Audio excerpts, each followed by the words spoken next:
রাজধানীর তেজকুনিপাড়ায় নৃশংস হত্যার শিকার 5 বছরের শিশু রোজা। মরদেহ উদ্ধার হয় নিখোঁজ হবার 20 ঘন্টা পর। এ সময় শিশুটির পুরো শরীর ছিল ঝলসানো, গলায় পেঁচানো ছিল রশি। এ ঘটনায় তদন্ত চলছে বলে জানিয়েছে পুলিশ। ইলেকট্রা রেফ্রিজারেটর, খাবার তাজা তো জীবন তাজা। ইলেকট্রা, ফ্রিজের রাজা। প্রতিদিনের মতোই রাজধানীর তেজকুনিপাড়ায় বাসার সামনে সোমবার বিকেলে খেলতে গিয়েছিল 5 বছরের শিশু রোজা। খেলা শেষে বাসায় ফেরার কথা থাকলেও ফেরেনি সে। সারা রাত চলে খোঁজাখুঁজি, কিন্তু হদিস মেলেনি রোজার।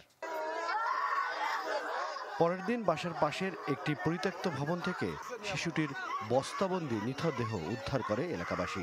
খবর পেয়ে ঘটনাস্থলে যায় পুলিশ। প্রত্যক্ষদর্শীরা জানান, রোজার পুরো শরীর ছিল ঝলসানো, গলা পেঁচানো ছিল রশি দিয়ে। সে বটিয়ে না সেটা কাটার পরে সেখানে দেখে ওই বাচ্চা ওটা গলায় একটা সাদা রশি, লাইলন রশি, সাদা কালার পেঁচানো। মনে হয় হয়তো গলায় রশি দিয়ে ফাঁস দিয়ে মারছে, মরে নাই দেখে গরম পানি ঢালছে বাচ্চাটা শরীরে। গোয়েন্দা বিভাগ সহ সকল ইউনিট ঘটনাটির সর্বোচ্চ গুরুত্ব দিয়ে দেখছে বলে জানিয়েছে পুলিশ।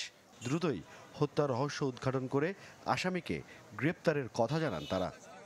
আমাদের তদন্ত অব্যাহত আছে এবং আমরা যেহেতু এখানে একটা ছোট বাচ্চা, তার বয়স মাত্র 5 বছর, আমরা যেটা জানতে পেরেছি, সো আমাদের দিক থেকে আমরা সর্বাত্মক চেষ্টা করবো সেই আসামিদেরকে দ্রুততম সময়ে গ্রেপ্তার করার জন্য। যে শিশুটি মারা গিয়েছে, তো এর এই মানে মারা যাওয়ার যে মোটিভ, এই মোটিভটি বের করার জন্য যতগুলো অ্যাঙ্গেল রয়েছে সব অ্যাঙ্গেলে আমরা কাজ করছি। খুনিকে চিহ্নিত করতে এলাকার প্রতিটি সিসিটিভি পর্যবেক্ষণ করা হচ্ছে বলে জানান গোয়েন্দারা। হিরণ খান, চ্যানেল 24, ঢাকা।